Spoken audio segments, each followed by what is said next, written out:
the most important thing which I have really thought about and I have made a lot of strategies around is treating and behaving as a very high-end gallery. If you want to sell art, think of yourself as a high-end gallery and present yourself to the world. Post your in situ pictures, post testimonials, post close-ups of artwork, but it's not necessary to post in progress videos and things like that. It's absolutely unnecessary. It's the Inspiration Place podcast with artist Miriam Schulman. Welcome to the Inspiration Place podcast, an art world insider podcast for artists by an artist, where each week we go behind the scenes to uncover the perspiration and inspiration behind the art. And now, your host, Miriam Schulman. Hey there, it's Miriam Schulman, and you're listening to number 299 of the Inspiration Place podcast. I am so glad that you're here today. Today, we have a very special episode. It is my Successful Artist Insight panel. I pulled together artists from all over the world. Think Canada, Australia, the US, and do you have any other countries? I don't remember. Oh yeah, Ireland. So we have Europe, Australia, Canada, and America all represented in today's show, and all different kinds of artists. We have realistic bird painter, a landscape artist, a felt artist, an abstract artist. So no matter what kind of art you create and where you live in the world, they're going to share the strategies that have made them successful, as well as the mindset that you need to thrive as an artist. You're absolutely going to love it. And if you're not driving your car, you may want to take notes. You may want to bookmark some pages for that. Stay tuned.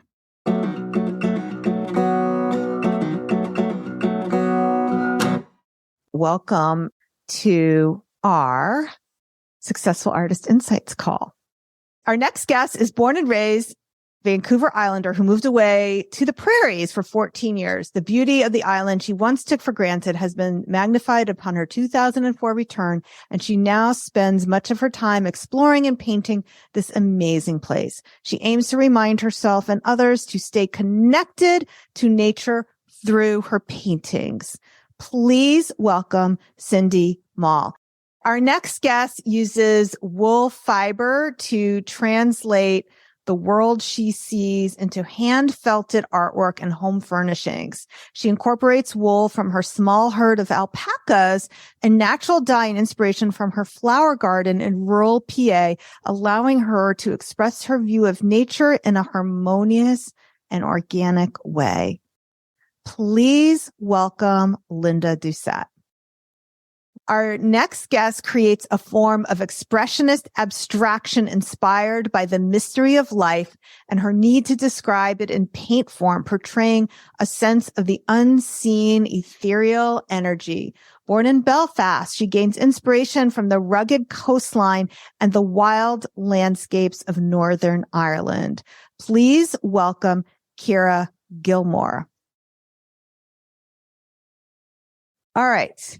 Now I want to introduce our next guest, who has a deep love for art. As a young child, she's from India. She became an engineer per family expectations, but she sought out time to sketch wherever her work took her.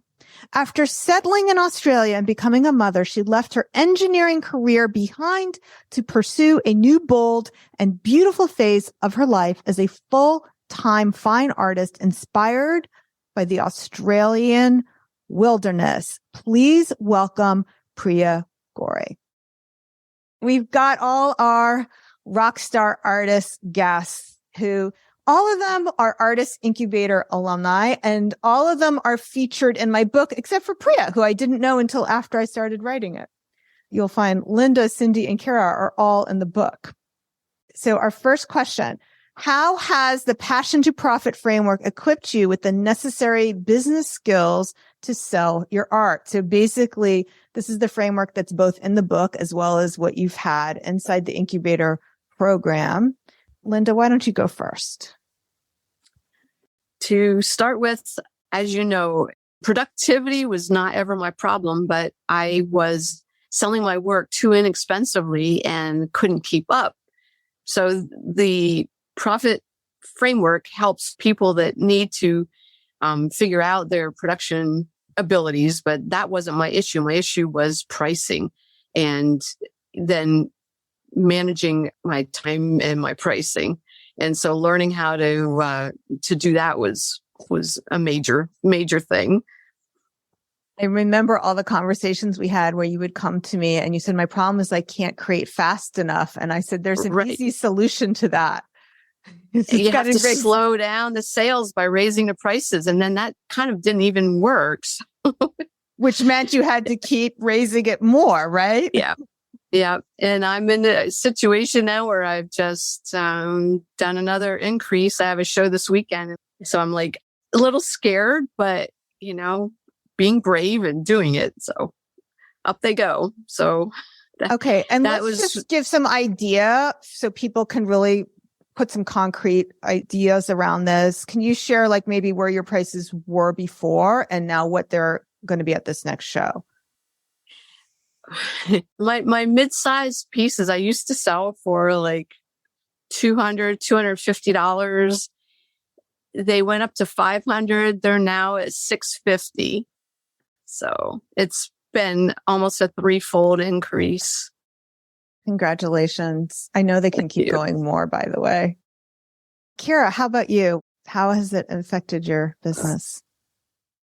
I was kind of relying on just having good art or what I felt was good art and any kind of basic business skills that I had. But I really didn't understand the sales process. So how that was really important. You can't just ignore that. You can't just be a painter and hide away in your studio. You have to connect with people. You have to learn how to sell your art. And that really was something that those skills my art business has just exploded since I did the incubator. It's amazing. And I use those skills every single day. One of the best things that I really, that the productivity was my problem, and batching my workload, prioritizing was really important to learn how to do that. And also, whenever I met you first, I was starting to paint big and my prices were for me, I thought, as high as they could go. But learning more about the psychology of selling art and the importance of a connection and selling emotion. And I knew that my art was worth more than what I was pitching it at, even at that time. And I just didn't have the confidence. But with those types of skills and understanding the teachings behind me, I was able to increase my prices, and I increased them regularly, probably 3 or 4 times a year. And I went from selling probably £500 or £600 and the top would have been about 900 to 1,000. And now I'm selling on average pieces that are £2,500, £3,000. And I'm even selling those from my website, which I never thought I could do because I thought people had to see art in person in a gallery or in a space. It's just, and everything, it's funny, whenever these positive things happen, I go, oh my gosh, I know that I couldn't have got to where I am without the incubator. There's no doubt about that. So yeah, it is amazing. Well, I think my prices were already up there pretty good when I started, but what I needed more than anything was, like I told you, Miriam, right at the beginning, was I needed to get my ducks in a row because I had great ideas here. I was working on my art. I was doing this, I'm teaching classes, and I felt like it was all just flying out there in the universe, and I needed to pull it all back in and get some kind of, get my ducks in a row, get some kind of an organized thing going on. So it definitely helped me. I need to pop in and say hi to Miriam once in a while. How has the framework armed you or equipped you with the necessary skills? Yeah, like for me, I think It's very similar to Linda's experience. So with me, my production was not slow as such. I paint fast, but because I paint big, I don't produce as many pieces in 1 year. So my limitation is like 30 to 40 as per current, the way I paint.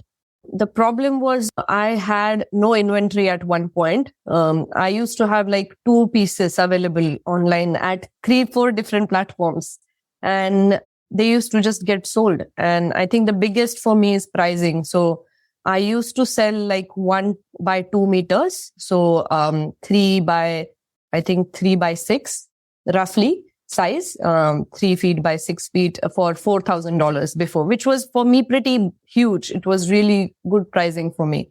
But after I doubled it, my rate at which I was selling slowed down, which was actually the strategy.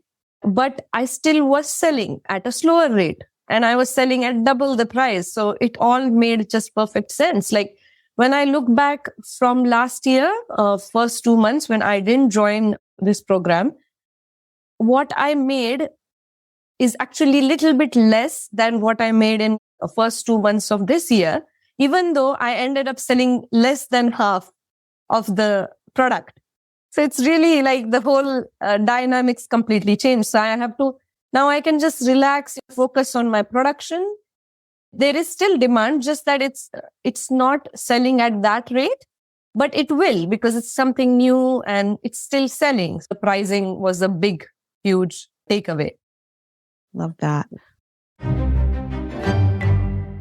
So Priya was able to fix her production problem, her problem of not being able to keep up with creating as much artwork as she needed by raising her prices, which means she was able to make more money doing less work.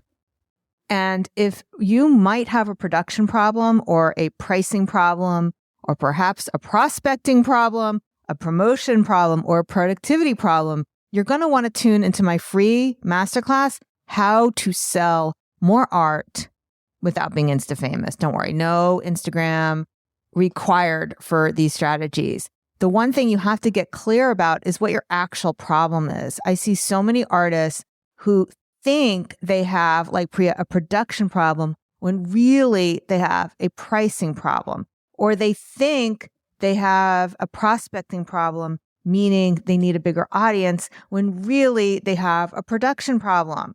So the masterclass is 100% free. If you want to watch it, go to schulmanart.com, sell more art. You're going to get so many insights on what you need to stop focusing on and what you should be focusing on instead. Again, the URL is Schulmanart, and Schulman is spelled SCHULMANART.com/sell more art. And now back to the show. And I love the way everyone is sharing. I think it's really important, especially for us women, to learn to get comfortable talking about money and sharing the prices. That's something that men do easily, and women are taught that that's not okay.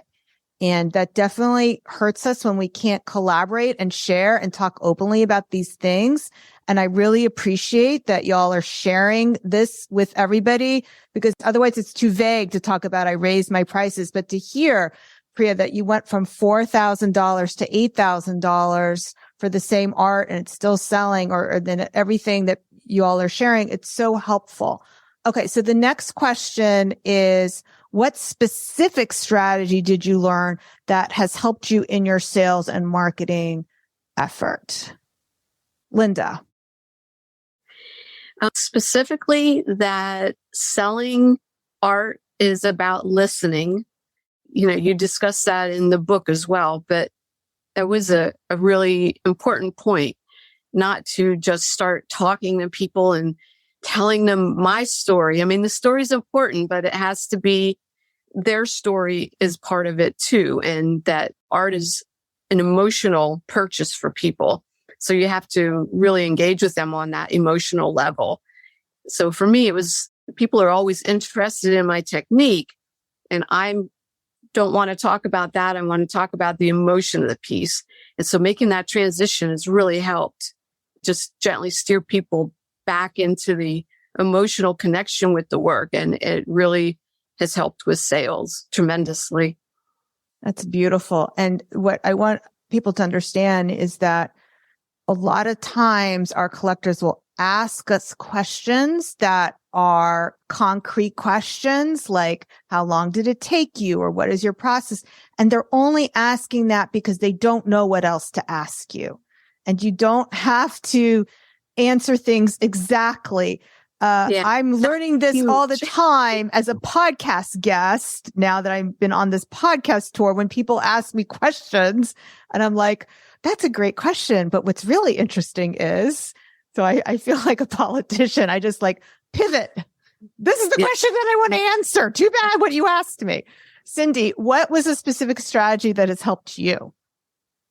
Is email considered a specific strategy? Absolutely is. You remember how I kind of pushed back on that? And I was like, no way. I'm not doing this. I'm not sending an email to everybody on a regular basis because I don't want to bother anybody. But that is the best thing I could have done because for me, it also tapped into my writing abilities. I love to write. And so I try to keep it short, sweet.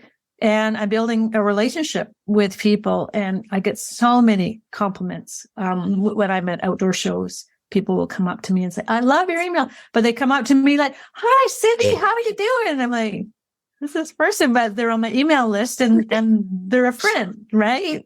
So it's helped hugely and at a really good, what do you call open rate? Really, really high open rate. So it's good. And a lot of them have bought art and they're very interested in what I'm doing. So yeah, that's probably my favorite. I got a list of them, but that's number one, I think, for me. Love that. How about you, Priya? Yeah. So for me, it has been two things. First thing is, I used to believe and feel that I'm a very confident person because I have led huge teams, like, not huge, but very important teams in big, huge organizations over the years. And I used to feel I'm the most confident woman out there. And when I actually started participating in events or small art showcases and things like that, I realized that I have zero confidence when it comes to selling. Like, it constantly reverberates in my mind, taking up space, right? How comfortable men are taking us. Literally, they stand like this, literally like this. I have observed it. Like they block people's way and all the women are like, kind of, body language. It's so apparent everywhere. And that's what actually the biggest takeaway I took, like when it comes to sales and talking to people in person, is just standing up straight and taking up space. You are the center of attention there and you should, behave that way and you should talk to people that way. You have to be a bit commanding and a bit authoritative so that people are trying to, reach out to you, come to you. Like, these things really matter. And I think for me, the biggest thing is kind of mindset, at the same time taking up space. And the second major thing for me, Miriam, was, which I think we have had a lot of discussions around it, is nurturing the customers I already have and cards every month. And again, email is part of that. You keep on nurturing every year. I tend to thank them in little bigger way by sending them few of my things. So things like that, I think it makes huge difference. Like, just valuing the customer base you already have. Love that. All right, Ciara. One of the best strategies I learned, again, like some of the others, was related to email. I think a really important point was that social media is not a stable way to run your business. Yes, it's a useful tool to help with your marketing and you can kind of use it in conjunction with other tools. But having your own email list and having those people that are signed up, they have decided to give you your email, so they want to invest and hear from you. But I had been really relying on Instagram too much. I didn't understand the importance of an email list. So developing lead magnets, ways kind of to entice, I suppose, or invite people to come and join and subscribe to your email list. That was really, really useful information. And I was able to build on my email list every single week. And it's great because whenever I started off, I think I had 100, maybe 150 or something. Now I've got over 8,000. So that's within a couple of years, doing consistent building and always a call to action, subscribe to my email list, all these little details that you don't think are important. And one of the main things is that call to action. It's about telling people what to do. It's giving them an action at the end of each of your conversations with them, whether it be an email or social media, having that, click this button now and go and have a look at my new collection here and subscribe to my email list by doing this and guiding them to make that action. That was really important. A very simple thing, but a really important thing. And I find that that's really useful. And also with email, it's about relationships and building connections. And I didn't really understand that. I remember when I first started writing my emails, it was all about me. Look at me. Yeah, I'm a great artist. But you taught me it's not about you, Ciara. It's about them. It's about what you can do for them. And that really was a revelation. And once I got my head around that, I started writing better emails. I'm still not very good at them, but I'm getting there. They're not scary anymore. You're good enough. Oh, thank you. One thing that I'm always getting asked from people who either read my book or they're thinking about joining the incubator program is it necessary to have an online class to make a business as an artist? So both Linda and Ciara actually came to me at the same time. And Linda, you never put in place your online class. Is that right? No. So how would you answer that question? Is it necessary to have an online class and have a thriving art business? Clearly not. My business is rocketing last year, and I have no online class. I do the occasional in-person workshop, but I was really thinking I needed an online class, and it just, as you said to me, if you haven't done it by now, you really don't want to do it. So I'm not doing it. I don't remember saying that, but yes. Priya, is it necessary to have an online class to be an online class teacher? So not at all. Something which I really thought about over the last 1 year is actually, Miriam, a lot of artists, they follow other artists. What happens is, you see on YouTube all the successful artists, even though they are not from sales point of view, but you feel they are very successful because they have 100K, followers on YouTube or 200K on Instagram. And what do you see them doing? Posting different tips and techniques for artists, posting videos, how to, and posting in progress videos. I think the most important thing which I have really thought about and I have made a lot of strategies around is treating and behaving as a very high-end gallery.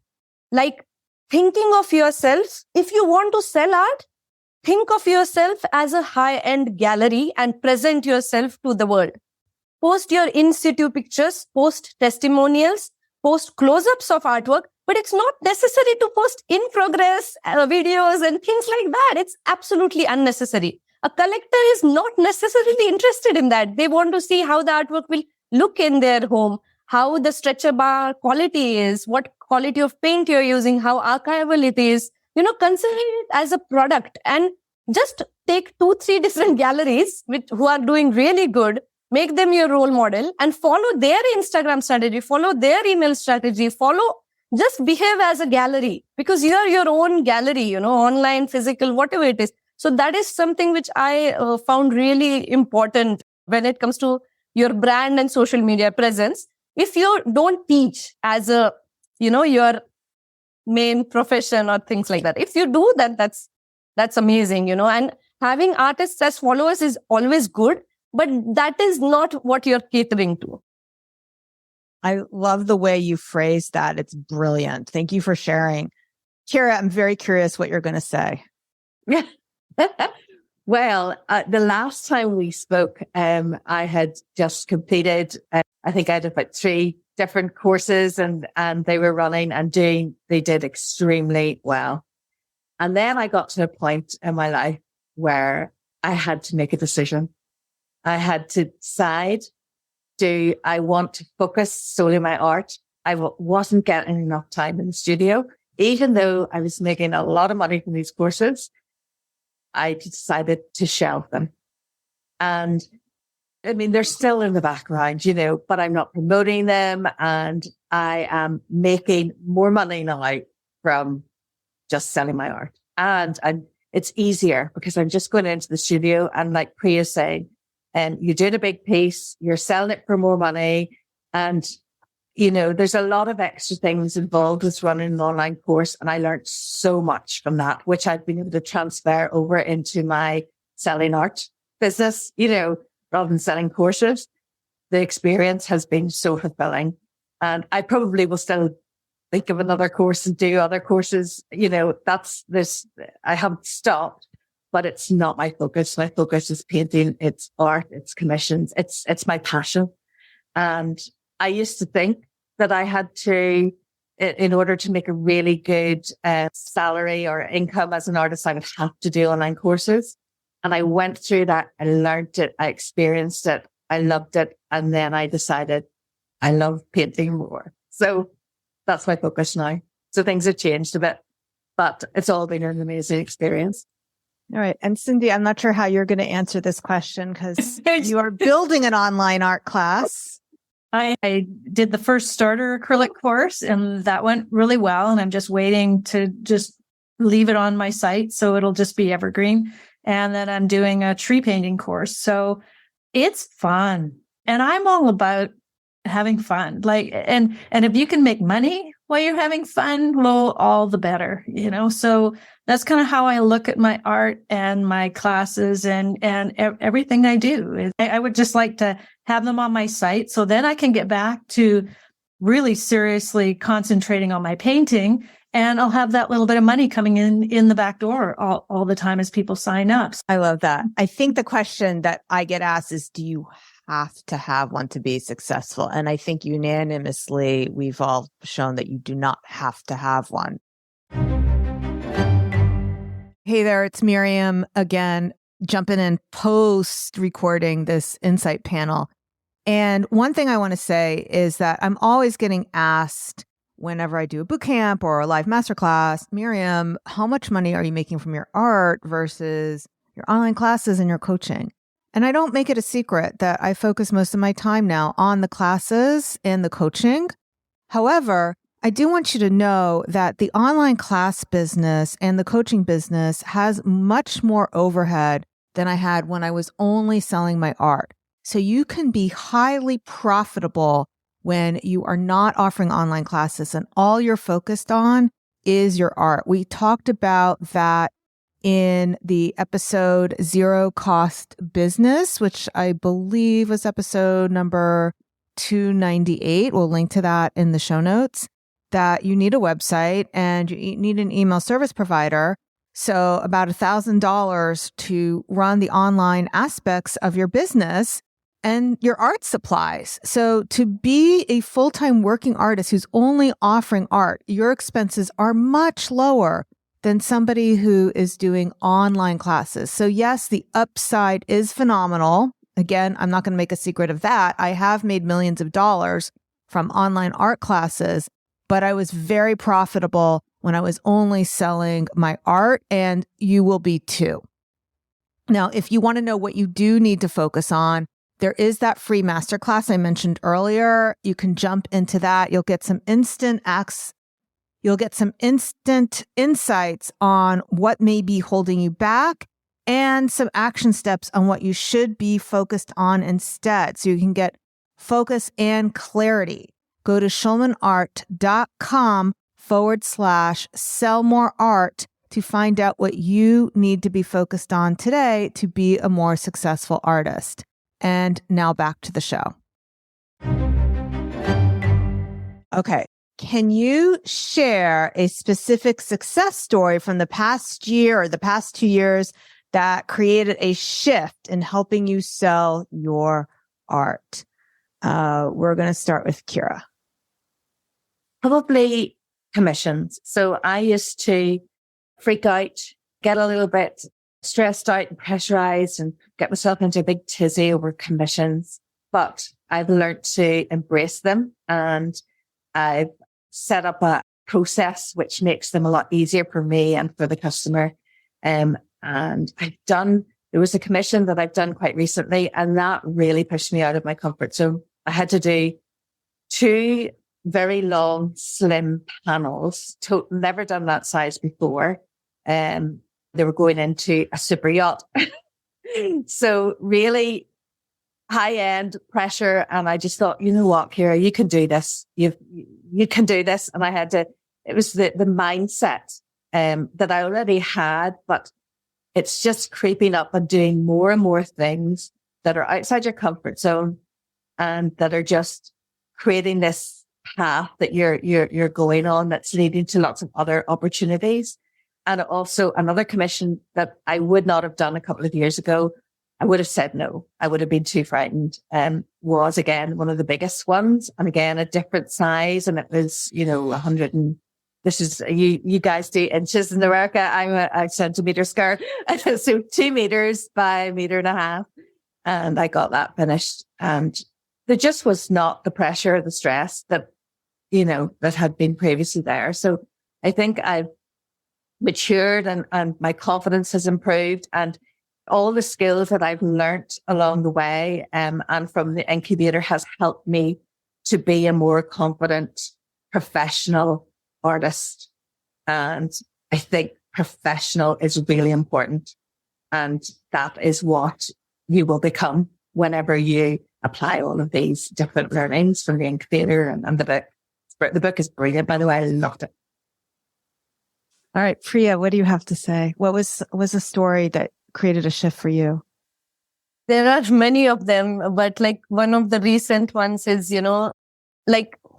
because we price the artwork I used to based on my earnings or my capacity, and shifting it from there to pricing it on your customer's capacity, so your customer base broadens, which you even cannot think about. So last year, 2 of the schools, one from Sydney and one from Brisbane, one is private and one is public school, they collected my art through various channels. One was done through one of the school leaders. They bought it and they'll be leasing it to the school. So you don't have to think about how they are going to arrange the money. It's like you just focus on creating art and pricing it to the confidence, and a big organization will buy it, a person will buy it, anybody can buy it. So for me, it was like, having that, not thinking about that. And, 2 of the major big pieces were collected by schools, which was for me, it was really amazing, especially the public school in Sydney, who ended up collecting one of the pieces, because I am a product of a really low-key public school with Marathi medium. So it was really touching for me that a public school has my artwork there, maybe for a few 100 years now, at least, maybe. Fingers crossed. Linda, what's a story you want to share? Like Ciara said, I think confidence in slightly different way, though. I think confidence in that I'm not feeling so panicked at a show any longer. Like I just realized that things will happen. I just stay in my comfort zone mentally, and I don't feel pressured by, like, if I'm having a bad day at the show, like not a lot of sales. And this past summer, I was at a new show and it was very hot and sales weren't that great, but I was just, relaxed about it. It's like, it's fine. It's a beautiful day. I'm outside. I'm surrounded by artists. And a woman came in and she loved a big piece and she really loved it. She kept coming in and looking at it. And then she didn't buy it. She bought something smaller. I'm like, okay. I didn't worry about it. And then, that night I got back to my hotel room and I looked at my email and you have a sale on your website. And here this woman had gone home and she decided she had to have that piece. So she went online and bought it. I ended up having to ship it to her, but it was the biggest online sale I had ever made. I'd never sold something over $2,000 off my website ever. I didn't know it was possible. And that really shifted my mindset about what I could do. And then a few weeks later, I sold another $2,000 something off my website. So I was like, okay. So now I'm very just like, all right, just go with it. Congratulations. That's great news. Cindy, is there a story you want to share?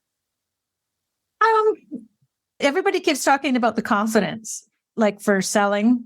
And I remember we talked about that it's like a pricing line. And it doesn't matter where you put your price. There will be people on one end that will say it's too expensive, and people on the other end that'll say you're not charging enough. And after I heard that, I really heard that in people when they were coming to my booth and I just felt so much better because the people that thought, it was too expensive probably wouldn't even buy it if it was even half that price anyway. So I just sort of got that out of my head and carried on. And I'm looking forward to this year for doing the outdoor festivals and stuff this year. We'll see how much braver I am. Fantastic. In what ways has the sales process you learned in the Artist Incubator prepared you to navigate the art market and engage with collectors? So some of these things we've already talked about. So I think it's just more of a nuanced question. I don't think everybody has to answer, but just who wants to chime in something about that, about specifically how you engage differently with collectors during the sales process? Linda. I think the term collectors and kind of recognizing that some people are not just one-time buyers and that these collectors can be really special people. And so doing a little something more, like Priya said, to nurture them, to go ahead and send them that card or make that phone call or tell them, I have a special piece that's in a gallery. You might like it, or just talk about it in a way that intrigues them, or a piece that's in a show, and kind of get them juiced up a little bit about seeing some more of your work and make them feel special. Like, no one else here is seeing this, but I'm telling you about it and giving you a first chance to see this great new piece, things like that. Ciara? Yeah, I think I love chatting to potential collectors and previous collectors. Just even bringing it straight back to WhatsApp and just having these conversations and sending photographs. And it's just almost like it gets to a point where you're chatting with a friend. I love sharing things like about my process and why I do things. And as soon as you do that, it connects to something that they've experienced before, and then they come together. And I get goosebumps a lot whenever that moment happens between you and a collector, when you recognize what they're looking for and say in a commission, or, they tell you what they see in your painting. Because my paintings are abstracted a lot, you get a lot of different feedback about what they see and how it makes them feel. And, you can just nurture them in those conversations that you have.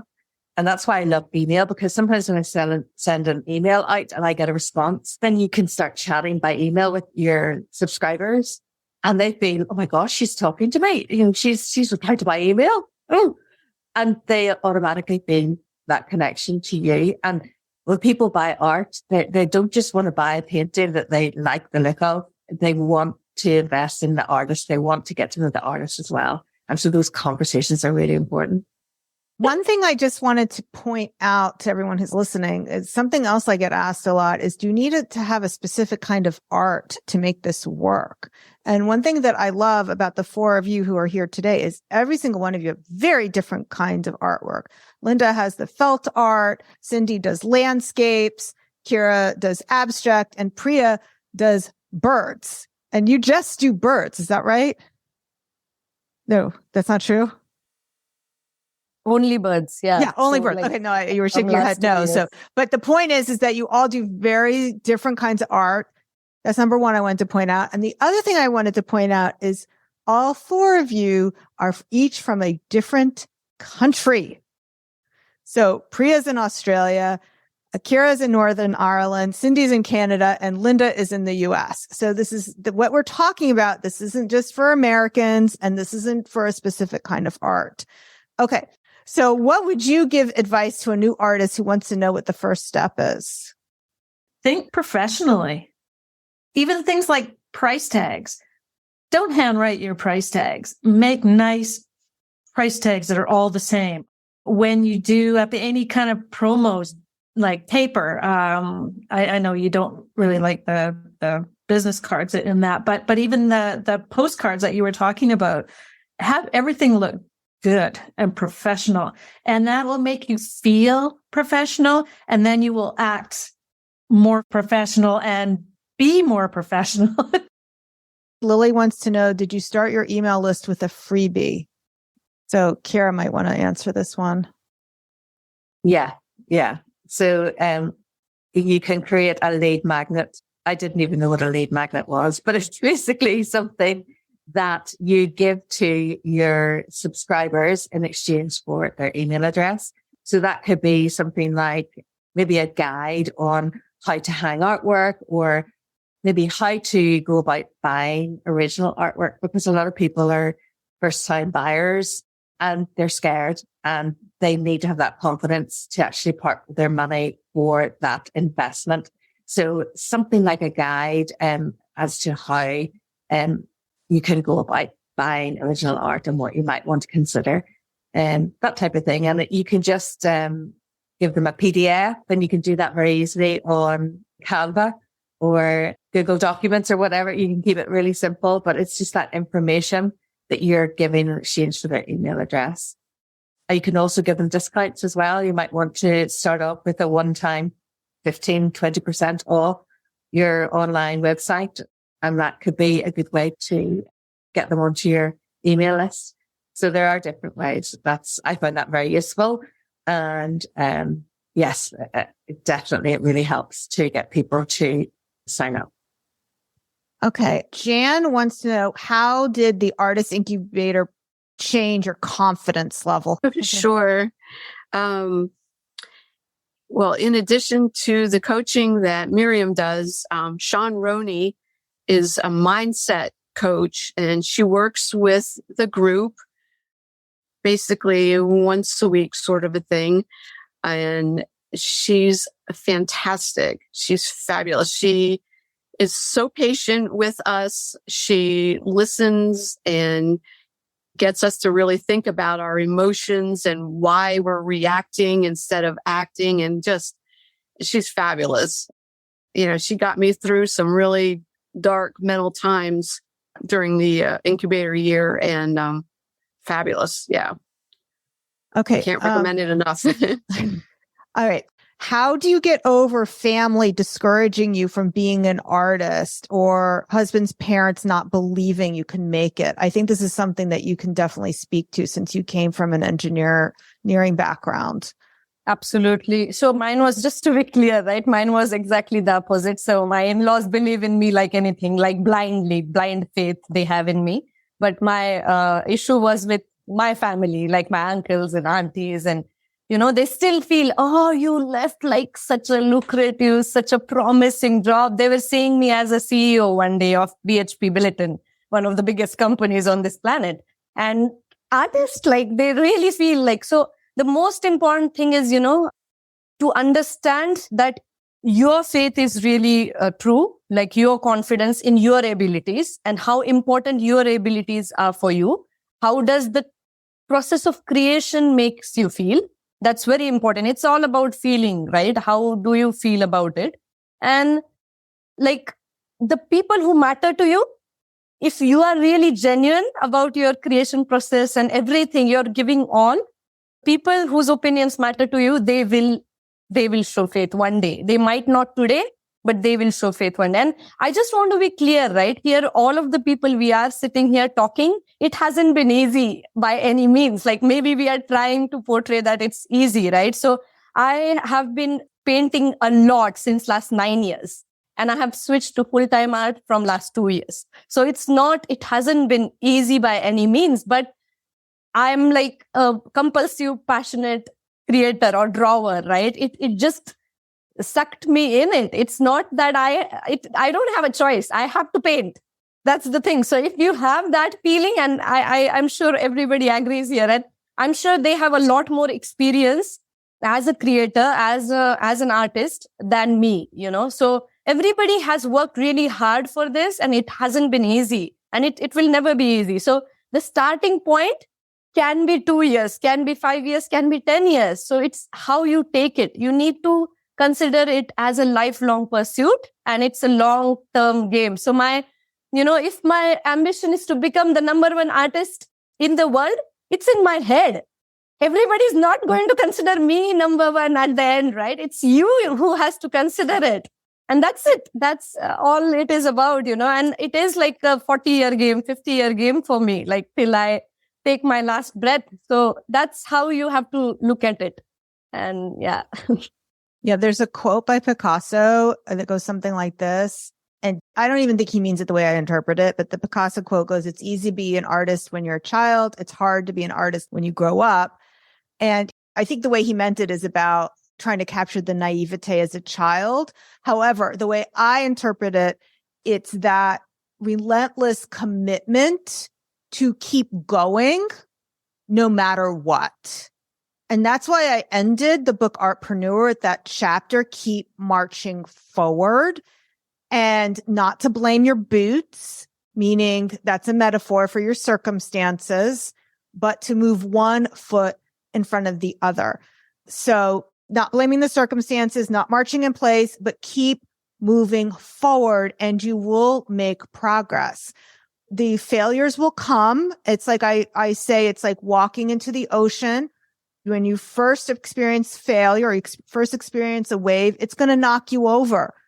But as you go deeper into the waters, those waves are still coming. They just don't knock you over the way they do in the beginning.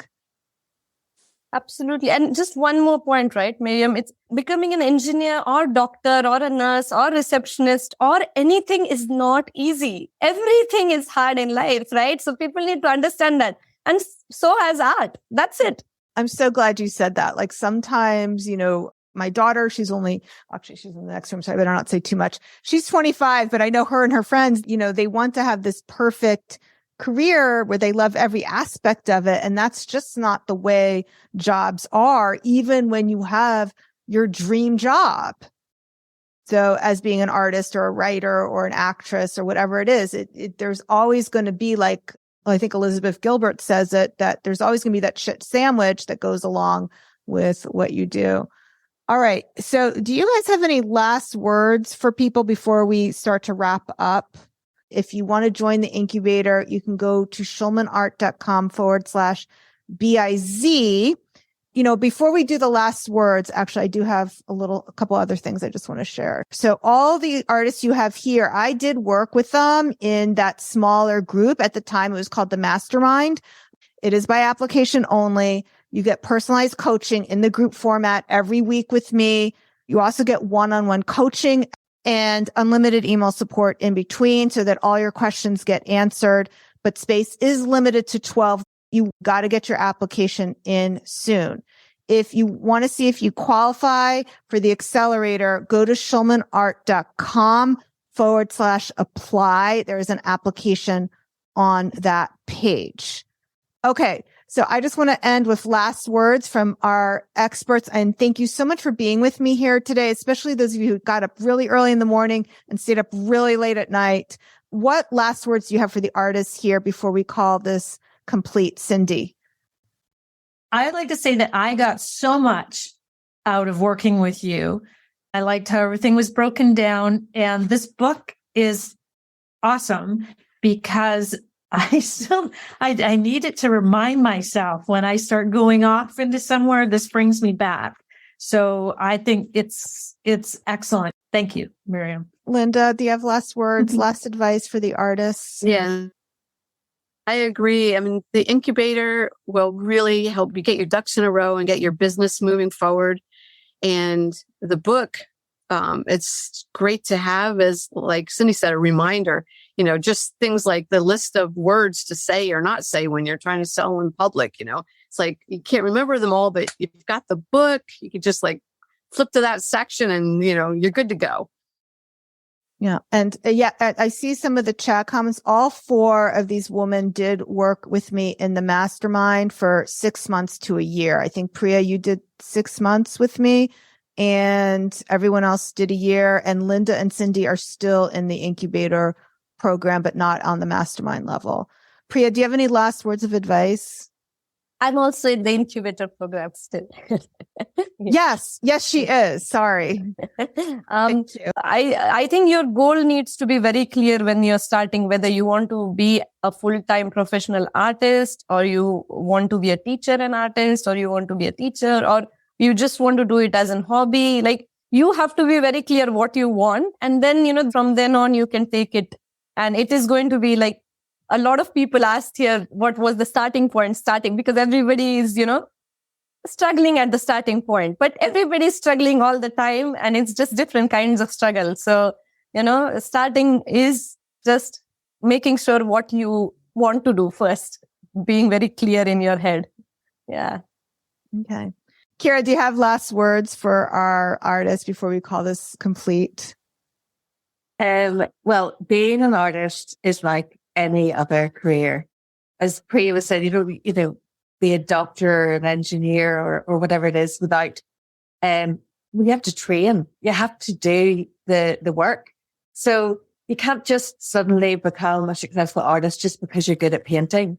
It doesn't work like that. And you need that support, that guidance, that training. You need to know the core business skills to run a successful art business and sell your work, because anybody can be a really good painter or a really good creator. But unless people are seeing their work and wanting to buy it and sending you money, it's not a business. It's not, sustainable. So the incubator gave me that boost. It gave me the skills. It gave me the confidence.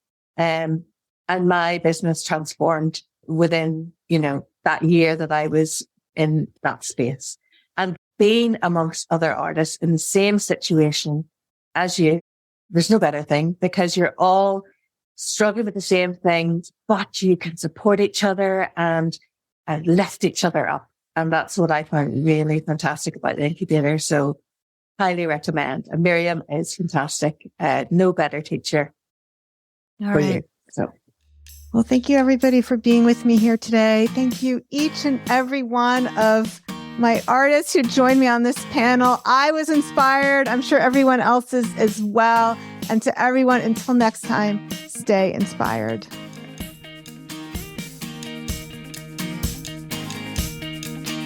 Thank you for listening to the Inspiration Place podcast. Connect with us on Facebook at facebook.com/SchulmanArt, on Instagram @SchulmanArt, and of course on schulmanart.com.